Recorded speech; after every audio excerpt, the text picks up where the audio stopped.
Sir, तुम्ही जाहिरात या माध्यमाबद्दल खूप चांगली माहिती दिली. आता आपण एका वेगळ्या विषयावरती बोलणार आहोत. आता गणेश चतुर्थीचा सण येतोय.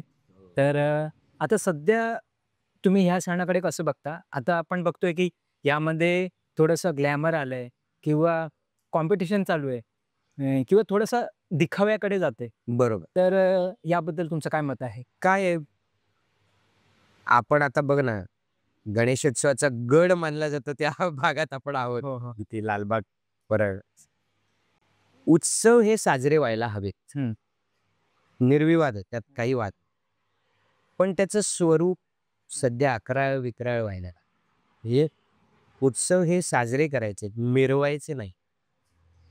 आता मला असं वाटतं, की मुंबईविषयी मी बोलतोय, कारण मुंबईतलेच उत्सव, गणेश उत्सवाचं म्हटलं किंवा इतर उत्सव मी अनुभवलेत. त्यामुळे मी सरसकट महाराष्ट्रातल्या उत्सवाविषयी बोलत नाही. मुंबईत तरी मला असं वाटतं, की साजरे करण्यापेक्षा मिरवण्यामध्ये कल आपला जास्त आहे आणि यात राजकारणी किंवा कुठली संस्था जबाबदार आहे असं मला वाटत नाही. तुम्ही, आम्ही नागरिक आपणच जबाबदार आहोत.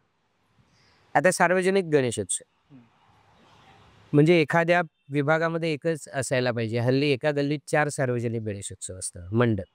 मग काय त्या सार्वजनिक गणेशोत्सवाचा अर्थ आहे? 4 डीजे वाजत असतात. सगळं ट्रॅफिक जाम झालेलं असतं. कितीतरी जीवांना अडचण होत असते. मग मला असं वाटतं, की अरे का? जर तो सार्वजनिक आहे, तर ॲटलीस्ट 1-2 किलोमीटरमध्ये एखादा असायला हवा ना. बरोबर. तर त्यातलं मांगल्य जपलं जाईल, भव्यता जपली जाईल. तिथे जाऊन पाहावं असं लोकांना वाटेल. बरोबर. आज मी माझ्या बिल्डिंगमधून खाली उतरलो, की 4 सार्वजनिक गणपती आहे. मग मला ती अडचण वाटते ना हो. बरोबर. असं होतं. मग याचा विचार मुंबईसारख्या शहरामध्ये जिथे सार्वजनिक रस्ते, ठिकाणं कमी आहेत, अशा ठिकाणी लोकांनी विचार केला पाहिजे. आता मूर्त्यांची भव्य दिव्य हो. काय गरज आहे? 25 फुटी मूर्ती. हं. काय मला कळतच नाही. बरं ठीक आहे, आपला सण आहे आपण करायला हरकत नाही. पण किमान ती मूर्ती अशा मग पूर्ण शहरात मिळून 4च असायला हव्यात ना, तर लोक जाऊन बघतील. हं. ते आता प्रत्येक गल्लीचा राजा झालाय. माझ्या गल्लीत 25 फुटी गणपती आहे. बाजूच्या गल्लीत 25 फुटी गणपती आहे. त्याच्या बाजूच्या गल्लीत 25 हो. अरे मग असं करून निसर्गाची किती हानी होते ना. हं. आकर्षणही राहत नाही. आज जर अख्ख्या मुंबईत 4च सार्वजनिक गणपती असले, किती मजा येईल तुम्ही सांगा? हो. आणि हल्ली मी बघतो, की पूर्वी जसं स्थानिक लोकांसाठी स्पर्धा व्हायच्या. नाटकं व्हायची, हं. वादविवाद स्पर्धा, वक्तृत्व स्पर्धा, ओके. गायन स्पर्धा. हं. मला याचं प्रमाण कमी झालेलं दिसतं.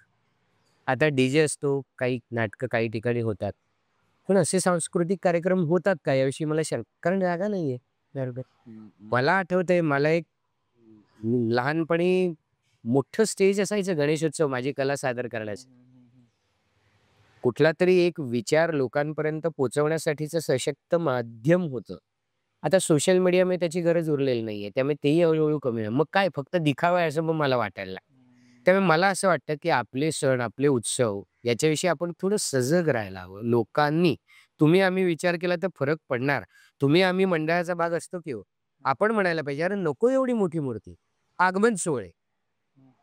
कुठे होते हो आगमन सोहळे? बरोबर. हां, आणि ते विसर्जनाची किती तास चालू असतात आणि किती ट्रॅफिक वगैरेच जाम होऊन जातात. का आगमन सोहळा? अरे ठीक आहे तुम्ही बरं मग तुम्हाला जर करायचं असेल तर मंडळापुरता करा. हं. आज गेले 15 दिवस रोज कुठलातरी आगमन सोहळा मी जाताना अनुभवतो. हं.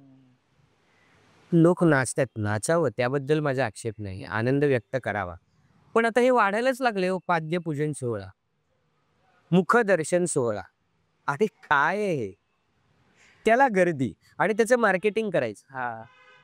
की तुम्ही बाईट द्याल का? तुम्ही असं कराल का? तुम्ही तसं कराल का? कशासाठी? मग मला प्रश्न पडतो हे सगळं कशासाठी करतोय आपण? हं. याची गरज आहे का? मुंबईसारख्या शहरात तर याची गरज आहे का? हं. मग ते साजरं करण्यातली गंमत निघून जाते ना त्या दिखाव्यामध्ये. हं. त्यामुळे मला खरंच असं म्हणावसं वाटतं की आपण विचार करायला हवा. तुम्ही आम्ही नागरिक आहे. तुम्ही आम्ही सांगायला पाहिजे आपल्या मंडळाला, "अरे नको एवढा मोठा गण." सजावट 2-2, 3-3 करोडच्याही सजावटी असतात, देखावे असतात. गरज आहे का? बरोबर.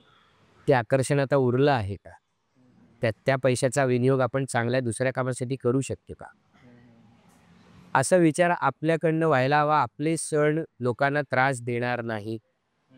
सण म्हटल्यावर चांगल्या भावना लोकांच्या मनात येतील असं वागायला पाहिजे असं मला वाटतं. मुंबईपुरतं मी बोलते, पुन्हा एकदा सांगतो, महाराष्ट्रात इतर ठिकाणी चांगल्या पद्धतीने सण साजरे होत असतील.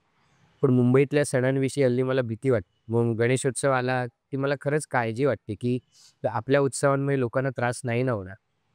त्यामुळं आज आज अनंत चतुर्दशी आहे, दुसऱ्या दिवशी विसर्जन सुरू असतं. मग काय आहे हे असं वाटतं. त्याचा आपण विचार करायला पाहिजे.